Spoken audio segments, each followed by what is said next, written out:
संसर्ग प्रतिबंध आणि नियंत्रण पद्धती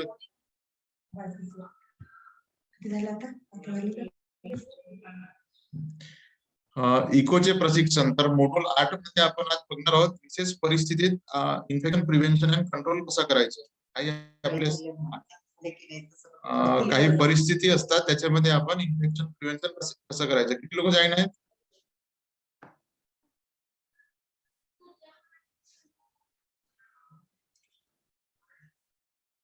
सोरते सिस्टर आहेत का? मनीषा सोरते. Sorte sister, Manisha sister. हा प्रेझेंट. तुमच्या इकडचे जॉईन करायला सांगा ना लवकर लवकर. तुमच्या बरं ठीक असेल ते. ठीक आहे. तर सुरू करत आहेत का? हो हो. का बरं उशीर? माहिती नव्हतं का तुम्हाला? हो मॅडम. जॉईन करायला सांगा सगळ्यांना. हो हो. तर हे मॉड्यूल पूर्ण केल्यानंतर सहभागी समजू शकतील वेगवेगळ्या सेटिंग मध्ये आयपीसी ची भूमिका समजून घेणे. सर्जिकल युनिट आता वेगवेगळ्या सेटिंग मध्ये म्हणजे त्याच्यामध्ये आहे सर्जिकल युनिट. सर्जिकल युनिट मध्ये इन्फेक्शन प्रिव्हेंशन कसं करायचं आहे त्याची तयारी करणार आपण. शल्य क्रियासाठी म्हणजे ऑपरेशन साठी हाताची तयारी करताना नखे लहान ठेवली पाहिजे. आपल्याला नख लहान ठेवायचे आहेत आणि कोणत्याही प्रकारचे दागदागिने नसावेत.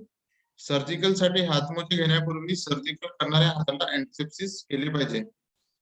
शस्त्रक्रिया करण्यापूर्वी हाताला स्क्रब केले पाहिजे. हात आणि कोपऱ्यापर्यंतचे पूर्ण भाग स्वच्छ केले पाहिजे. हे सर्जिकल युनिट मध्ये आपल्याला ही काळजी घ्यायची आहे.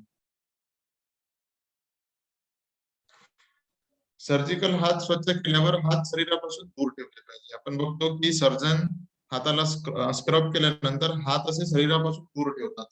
जर वाहणारे पाणी उपलब्ध नसेल तर साचलेल्या स्वच्छ पाण्याचा उपयोग करावा. सर्जिकल हँड अँटिसेप्सिस साठी अल्कोहोल बेस्ड हँडरबचा वापर केला जावा. स्क्रब. ओटी कर्मचाऱ्यांनी स्वच्छ कपडे परिधान केले पाहिजे. कर्मचाऱ्यांचा एक ड्रेस असतो, ओटी मध्ये घालायचा एक ड्रेस असतो. बाहेरून घालून आणलेले कपडे आपण आतमध्ये घेत नाही. ओटीचा एक सेपरेट ड्रेस असतो, त्याच्यामध्ये शॉर्ट स्लीव कमी असलेला शॉर्ट स्लीव असलेला वरचा शर्ट असतो, V necked shirt. Self fitting नाडीचे दूषित होण्यापासून रोखण्यासाठी स्क्रबची रचना केलेली आहे. त्यासोबत हातमोजे असतात, गाऊन असतो, कॅप, मास्क, डोळा संरक्षण करायसाठी एक असतो गॉगल, कलरोधक ॲप्रॉन, पादत्राणे यांचा समावेश आहे. हे केस, त्वचा, कपडे आणि शस्त्रक्रियेच्या कार्यसंघाच्या श्वसनस्त्रावापासून होणाऱ्या संसर्गाच्या जोखमीपासून रुग्णाचे संरक्षण करतात. त्यापासून जे डॉक्टर्स आहेत किंवा सिस्टर स्टाफ आहे, नर्सेस आहेत, त्यांचे जे सिक्रेशन असतात त्यापासून रुग्णाचे संरक्षण करतात. म्हणजे आपले सिक्रेशन पेशंट पर्यंत जात नाही. आणि सल्लग क्रिया परिधान हे सल्ल करणाऱ्या टीमला ऑपरेशन दरम्यान रक्त आणि रुग्णाच्या ऊतीच्या जोखीमापासून बचावते. त्यासोबतच डॉक्टर आणि सिस्टर यांना पेशंटचे जे ब्लड आहे आणि पेशंटचे काही टिश्यू आहेत, रुग्णाच्या ऊतीमध्ये पेशंटचे टिश्यू म्हणजे त्या अवयवाचा उपयोग ऑपरेशन चालू आहे त्याचे काही सेल्स असतात जे बाहेर येतात, तर त्यापासून पण आपल्या हेल्थ केअर वर्करचा सर्जिकल वेशभूषा ही बचाव करते. नंतर निर्जंतुकीकरण फील्ड. दूषित होण्यापासून रोखण्यासाठी निर्जंतुकीकरण क्षेत्र राखणे महत्वाचे आहे. शस्त्रक्रियेच्या सभोवताल निर्जंतुकीकरण क्षेत्र तयार केलेले एक क्षेत्र आहे आणि शस्त्रक्रियेसाठी आवश्यक असलेली निर्जंतुकी साधने येथे ठेवलेले असतात. तयार प्रक्रिया साइटवर निर्जंतुकीकरण टॉवेल्स किंवा निर्जंतुकीकरण द्रव्य असतात आणि रुग्णाला एक निर्जंतुकीकरण फील्ड तयार करून त्यावर ठेवले जाते. केवळ निर्जंतुकीकरण वस्तू आणि सर्जिकल वेशभूषेतील व्यक्ती पांघरलेल्या कपड्याच्या बाहेर आणि खाली असलेल्या वस्तूंना निर्जंतुकीकरण मानले जात नाही. ते कपड्याच्या बाहेर आहे किंवा खाली असतात कमरेच्या म्हणजे जो ओटी टेबल आहे त्याच्या खाली ज्या वस्तू असतात त्याला निर्जंतुकीकरण वस्तू मानले जात नाही. त्यामुळे डॉक्टर्स नेहमी ओटी मध्ये हात आपले वरती ठेवतात. जर निर्जंतुकीकरण नसलेल्या वस्तू किंवा विना स्क्रब केलेली व्यक्ती निर्जंतुकीकरण क्षेत्रात आली तर त्या क्षेत्राला जंतुकीकरण क्षेत्र मानले जाते. निर्जंतुकीकरण जे स्टरलाइज नसलेल्या वस्तू आल्या किंवा विना स्क्रब असलेली व्यक्ती निर्जंतुकीकरण क्षेत्रात आली तर त्याला जंतुकीकरण क्षेत्र इन्फेक्टेड क्षेत्र मानले जाईल. निर्जंतुकीकरण क्षेत्राची देखभाल निर्जंतुकीकरण क्षेत्रात केवळ निर्जंतुकीकरण करणीय वस्तूच ठेवाव्या. त्यामध्ये जे सर्व निर्जंतुकीकरण केलेल्या वस्तूच आपल्याला घेऊन द्यायच्या आहेत. जसं ओटी ड्रेस आहे जो आपला आधी स्टरलाइज केलेला आहे किंवा जे इन्स्ट्रुमेंट आहेत ते सर्व स्टरलाइज असतात. दूषित वस्तूंना दूषित न करता त्या उघडा हस्तांतरित करा आणि त्यांना वितरित करा. आता वस्तूंना जे काही इन्स्ट्रुमेंट आहेत त्यांना दूषित न करता आपल्याला ते हस्तांतरित करायचे आहेत, म्हणजे डॉक्टर्सला वगैरे द्यायचे आहेत. निर्जंतुकीकरण केलेल्या वस्तूचे बाह्य आवरण निर्जंतुकीकरण नसलेले मानले जाते, म्हणून त्यांना निर्जंतुकीकरण क्षेत्रात ठेवू नये. स्क्रब केलेल्या व्यक्तींनी निर्जंतुकीकरण नसलेल्या वस्तूंना स्पर्श करू नये. आता जे स्क्रब केलेले व्यक्ती आहेत त्यांनी निर्जंतुकीकरण जे स्टरलाइज वस्तू नाही आहेत त्यांना स्पर्श करणे टाळायचे आहे. निर्जंतुकीकरण नसलेल्या वस्तू ठेवू नये किंवा कर्मचाऱ्यांनी निर्जंतुकीकरण क्षेत्रात प्रवेश करू नये. उघड्या हातांनी कधीही निर्जंतुकीकरण वस्तूला स्पर्श करू नये. आपले हात जे असतात ते उघड्या हातांनी कधीही स्टरलाइज इन्स्ट्रुमेंट असते त्याला स्पर्श नाही करायचा आहे. आपले ग्लोव्ह घालूनच त्या इन्स्ट्रुमेंटला टच करायचं आहे. जर निर्जंतुकीकरण पुन्हा ओला केला असेल, तो कापला असेल किंवा फाडला असेल जे कवरिंग आहे तर त्याला निर्जंतुकीकरण मानले जात नाही. निर्जंतुकीकरण क्षेत्र भंग झाल्याची शंका असल्यास त्या क्षेत्राला निर्जंतुकीकरणाचे क्षेत्र मानू नये. साफसफाई आणि निर्जंतुकीकरण SSI म्हणजे सर्जिकल साइट इन्फेक्शन. ज्या ठिकाणी ऑपरेशन करत आहोत त्याचे इन्फेक्शन टाळायसाठी SSI. स्वच्छ वातावरण महत्वाचं आहे. त्यासाठी क्लीनलीनेस स्वच्छ वातावरण खूप आवश्यक आहे. निर्जंतुकीकरणानंतर सेंद्रिय पदार्थ काढून टाकण्यासाठी पृष्ठभाग डिटर्जंटने प्रथम स्वच्छ केला पाहिजे. जंतुनाशकांच्या उच्च केंद्रितसह सर्व गळती त्वरित साफ केली पाहिजे. तर जे काही स्पिलेज होतो, ब्लड पडतो आपल्या फरशीवरती तर तिथे जंतुनाशकांच्या उच्च केंद्रित म्हणजे हाय कॉन्सन्ट्रेटेड डिसइन्फेक्टंट वापरून सर्व गळती त्वरित साफ करायची.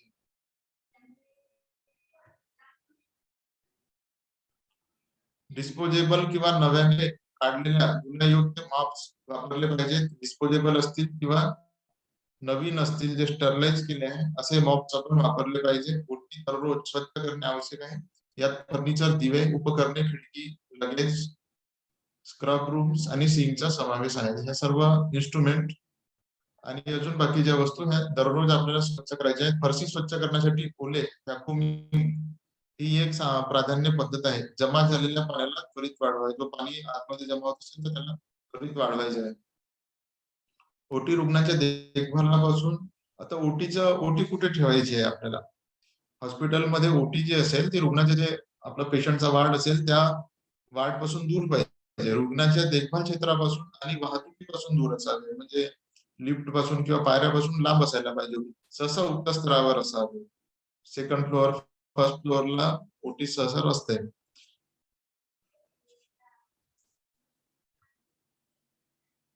एका वाहनाची दुरुस्ती करत असताना गॅस स्फोट प्रकरणातील एक 35 वर्षाच्या पुरुषाला आयसीयू युनिट मध्ये दाखल करण्यात आले. त्याच्या शरीरावर 75% पेक्षा जास्त जळालेले विस्तृत डाग आहेत. तो यांत्रिक व्हेंटिलेशनवर आहे आणि एका दिवसासाठी आपण त्याच्यासाठी नियुक्त आहोत. काय खबरदारी घ्या. आता बर्न पेशंट असतात त्यांना इन्फेक्शन होण्याचे जास्त चान्स असते. जसं आपण प्रिकॉशन ओटी मध्ये असलेल्या पेशंटसाठी घेतो. आपण स्वतः स्क्रब होतो, ओटीचा ड्रेस घालतो, हँडला अँटीसेप्टिक करतो आणि सर्व इन्स्ट्रुमेंट स्टरलाइज वापरतो. तेच प्रिकॉशन आपल्याला बर्न पेशंट साठी पण घ्यायचे आहेत. कारण बर्न पेशंटला पण इन्फेक्शन होण्याचे चान्सेस जास्ती असतात.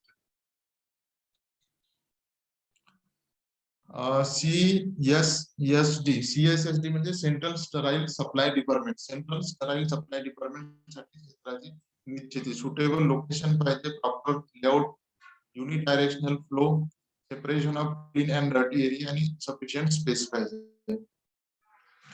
नंतर आता हे झालं होतं आपलं ओटी मध्ये आपल्याला काय प्रिकॉशन घ्यायचे आहेत किंवा बर्न पेशंट साठी आपल्याला काय प्रिकॉशन घ्यायचे आहेत. तर लेबर रूम मध्ये आपण काय प्रिकॉशन मातृ एककातील infection prevention and control practices. तर यामध्ये माता संसर्ग, इंट्रापार्टम म्हणजे जन्माच्या वेळी होणारे इंट्रा एम्निओटिक संक्रमण, प्रसवपूर्व किंवा प्युपेरल बाळाच्या जन्माशी संबंधित जीवाणू संक्रमण. तर असेल की इंट्रापार्टम किंवा प्युपेरल सेप्सिस झाला तर endometritis, surgical site infection, septic pelvic thrombophlebitis, संक्रमित इपिजिओटॉमी दिला त्याला इन्फेक्शन झाला, हेल्थ केअर संबंधित UTI, युरिनरी ट्रॅक्ट इन्फेक्शन होतो, पोलीस कॅथेटर आपण इन्सर्ट केला तर UTI होऊ शकतो, इंट्रा एम्निओटिक इन्फेक्शन सिंड्रोम इत्यादी आजार होऊ शकतात. योनी मार्गे प्रसूती दरम्यान जोखीम वाढवणारे घटक. तर प्रसूती दरम्यान जे डिलिव्हरी होत असताना खालील घटक असतात ज्याच्यामुळे त्याचं इन्फेक्शन होण्याचे चान्सेस वाढतो. जसं पडदा दीर्घकाळ फुटणे, म्हणजे जे असतात पडदा दीर्घकाळ फुटणे, 24 तासापासून जास्त वेळासाठी पाणी निघत असेल त्याला काय म्हणतो मेम्ब्रेन समजा 24 तासापासून जास्त वेळासाठी फुटला असेल, दीर्घकाळ फुटणे, जन्म नलिकेचे आघात, योनी त्याच्यासोबत जे बर्थ कॅनल आहे, बर्थ कॅनल मध्ये काही इंजुरी झाली असेल, मूत्रमार्गाचे अश्रुबिंद म्हणजे पेरिनियल टिअर झाला असेल बर्थ होत असताना किंवा डिलिव्हरी होत असताना, तर मग इन्फेक्शन होण्याचे चान्सेस असते. मेम्ब्रेन फुटले असतील 24 तासाच्या आधीपासून तर इन्फेक्शन होण्याचे चान्सेस असते.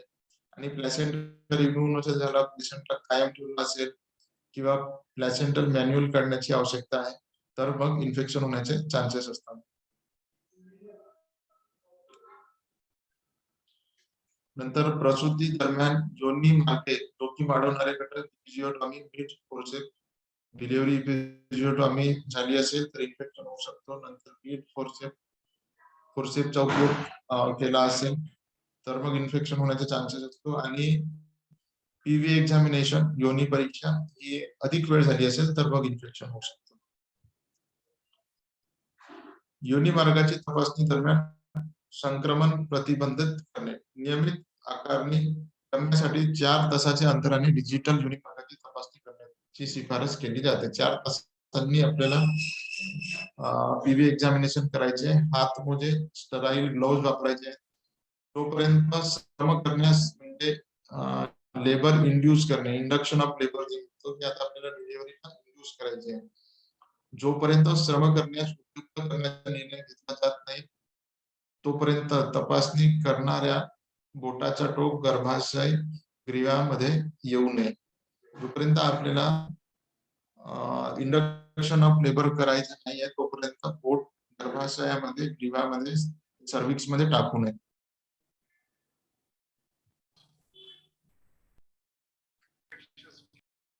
प्रसूतीपूर्व संसर्ग प्रतिबंधित, पेरिनियल क्षेत्र धुण्यासाठी स्वच्छ हात मोजे वापरा. आता डिलिव्हरीच्या आधी आपल्याला काय काळजी करायची आहे इन्फेक्शन प्रिव्हेन्शन करण्यासाठी, तर पेरिनियल क्षेत्र धुण्यासाठी स्वच्छ हात मोजे वापरा. पेरिनियलला क्लीन करायचे, स्टरलाइज्ड ग्लोव्ज वापरून. साफ करताना खाली आणि मागे हालचाल करा. साफ करताना डायरेक्शन कशी राहील की खाली वरून खाली यायचं आणि नंतर मागे जायचं आपल्याला क्लीन करा पेरिनियल एरिया. नंतर ऍनल कॅनलच्या जवळपासचा जो एरिया आहे, गुप्तद्वारा संबंधीच्या क्षेत्राचा शेवटचा भाग स्वच्छ केला पाहिजे, तो शेवटी स्वच्छ केला पाहिजे. धुतलेले टावेल पिवळ्या कोडेड कंटेनर मध्ये टाकून द्यावा. पेरिनियल आणि प्युबिक केसाचे मुंडन न करता क्लिप केले जाऊ शकते, म्हणजे त्याला एकदम सेव्ह न करता त्याला क्लिप पण केले जाऊ शकतात.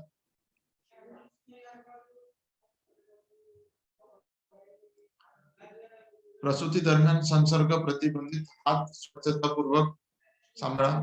PP निर्जंतुकीकरण केलेल्या शस्त्रक्रियेचे हात मोजे, निर्जंतुकीकरण पाण्याचे प्रतिरोधक गाऊन म्हणजे हँड ग्लोव्स, त्याच्यानंतर गाऊन जे असतात वॉटरप्रूफ, प्लास्टिक ऍप्रॉन, मास्क आणि बूट जे असतात ओटीचे प्रसूती दरम्यान वापरल्या गेलेल्या उपकरणाचे निर्जंतुकीकरण केले पाहिजे.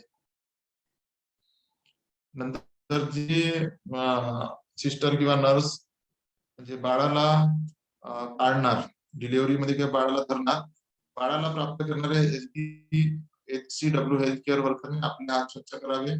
निर्जंतुकीकरण केलेल्या ग्लोव्हची नवीन जोडी वापरून हाताने प्लेसेंटा काढणे आवश्यक आहे.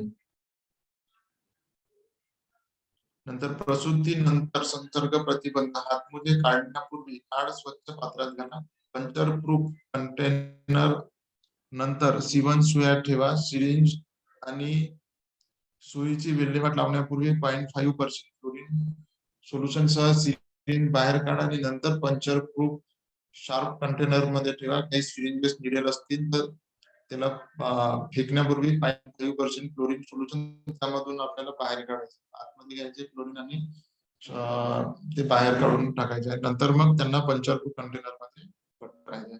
हातमोजे फिरवून दस्ताने काढा. म्हणजे हातमोजे फिरवून जे आपले हँड ग्लोव्ह असतात ते उलटे करून काढायचे. उलटे म्हणजे काढल्यानंतर ते उलटे झाले पाहिजे. आणि हातमोजे काढल्यानंतर साबण आणि पाण्याने हात स्वच्छ धुवा.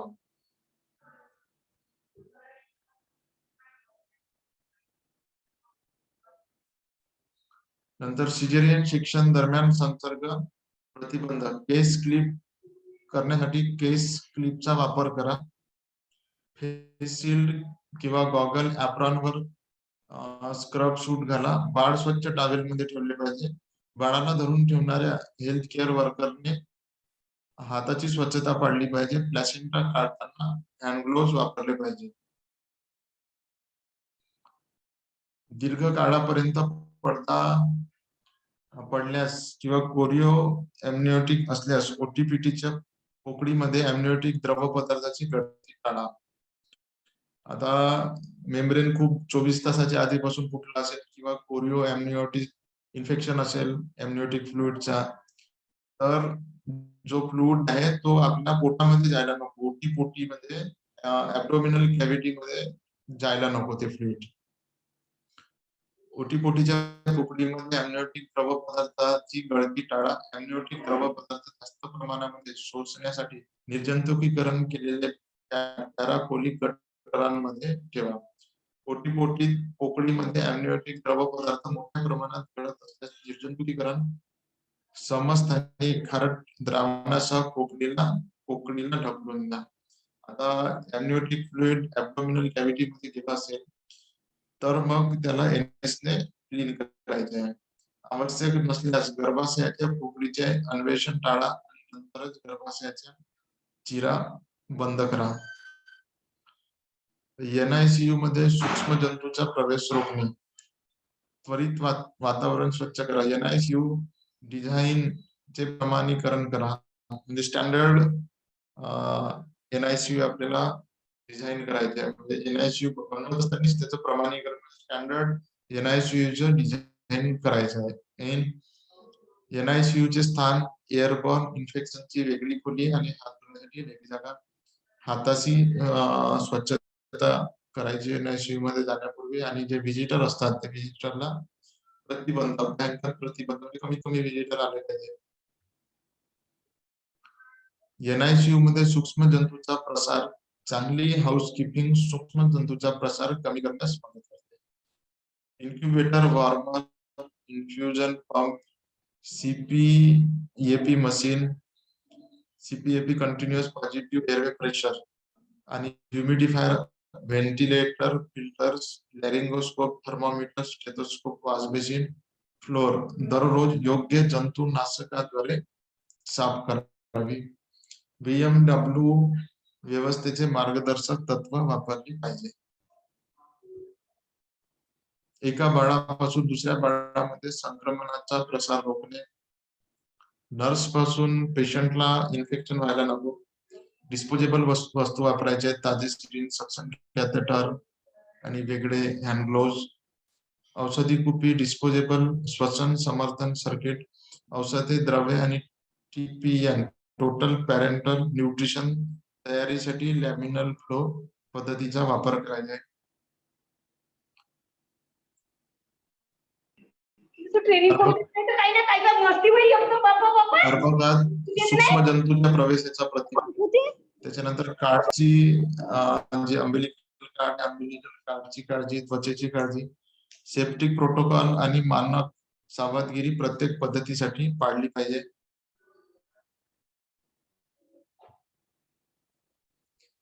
नाभी संबंधी कॅथेटर हाताळताना सावधगिरी, कॅथेटर घालताना वापरणं योग्य असेप्टिक प्रोटोकॉल, जेव्हा संसर्ग किंवा खराब आढळण्याची चिन्हे दिसतील तेव्हा कॅथेटर बदला.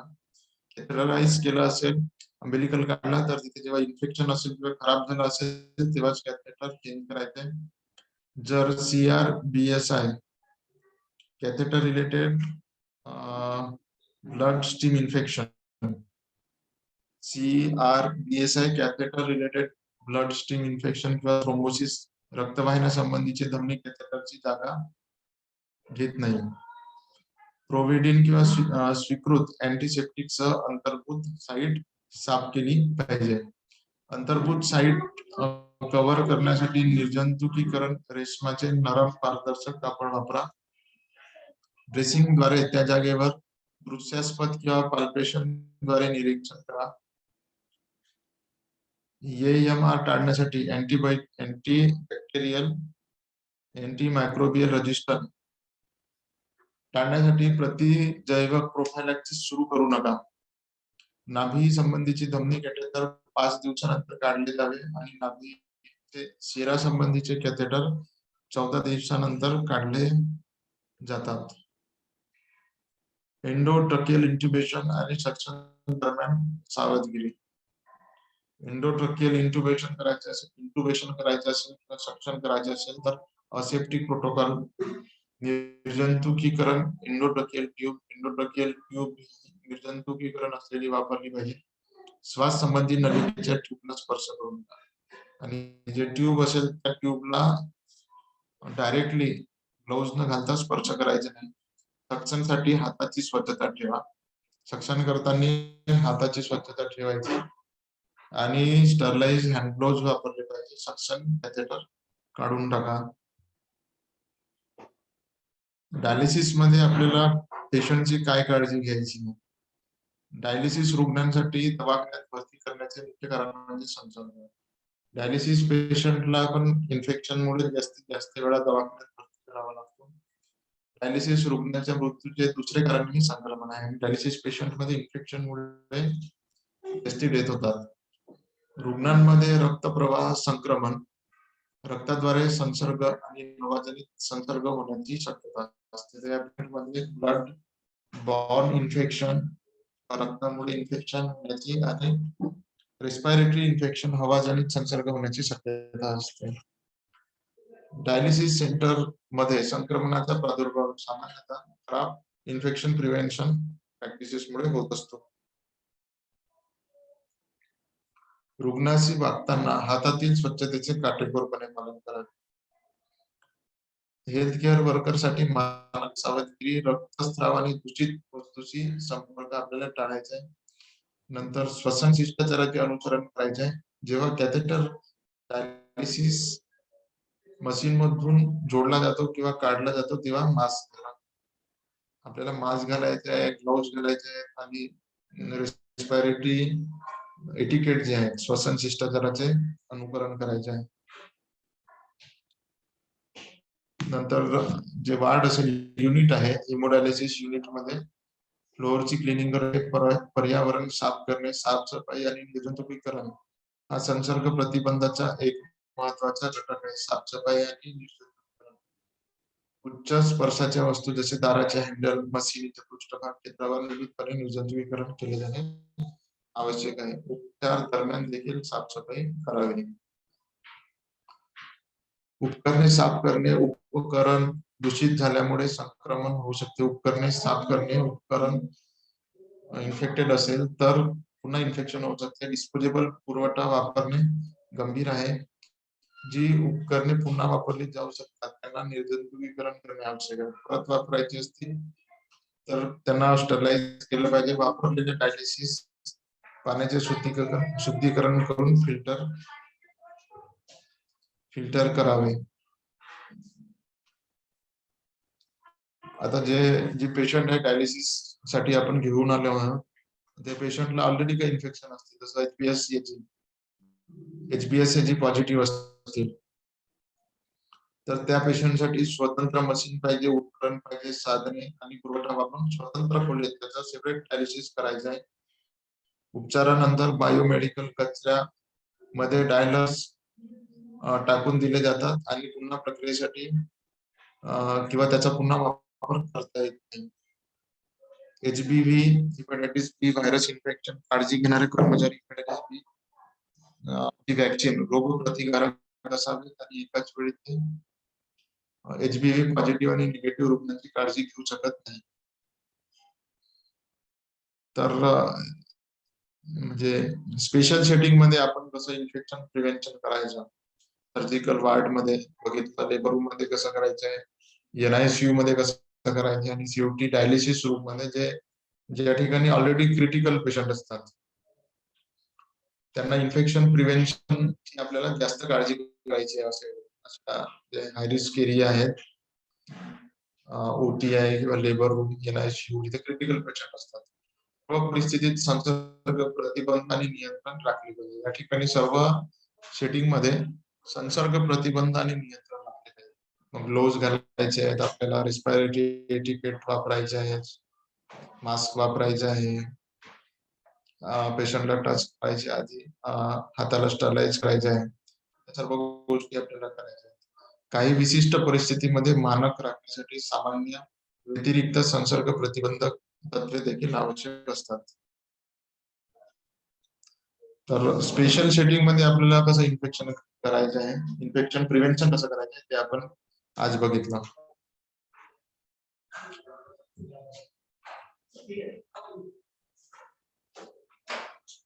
ठीक आहे अभिजित.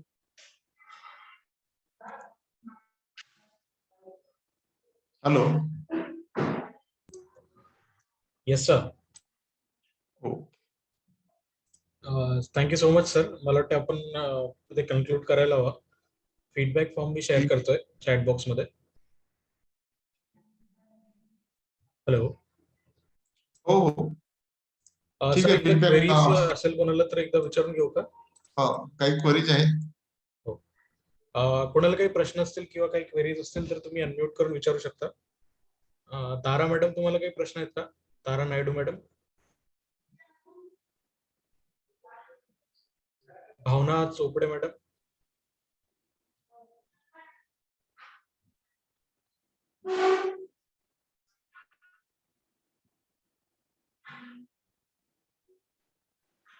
नो सर, काही प्रश्न नाही.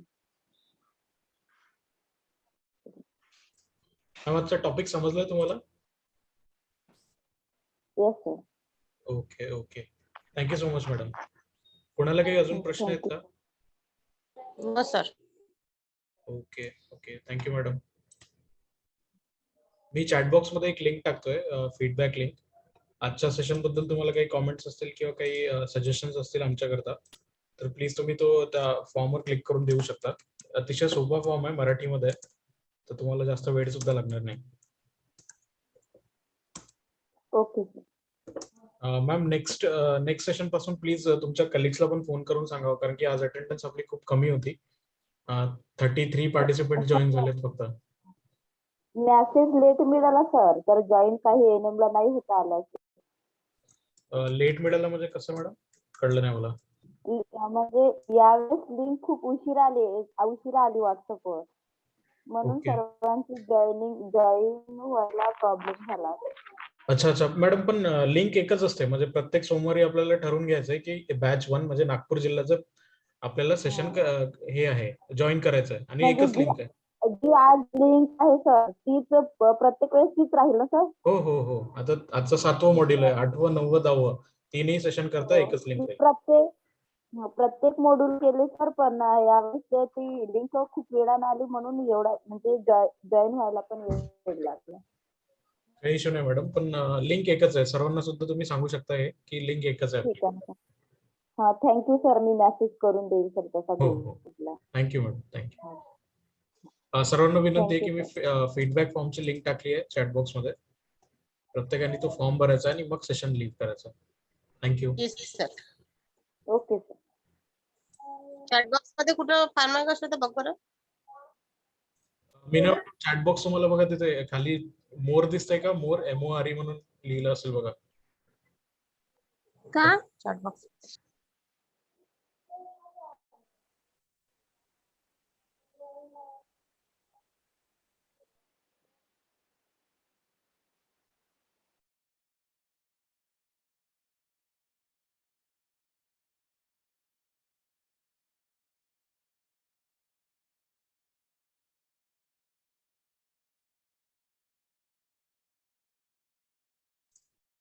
डॉक्टर नंदेश्वर सर, मला वाटतं आपण सेशन कन्क्लूड करायला हवं इथे.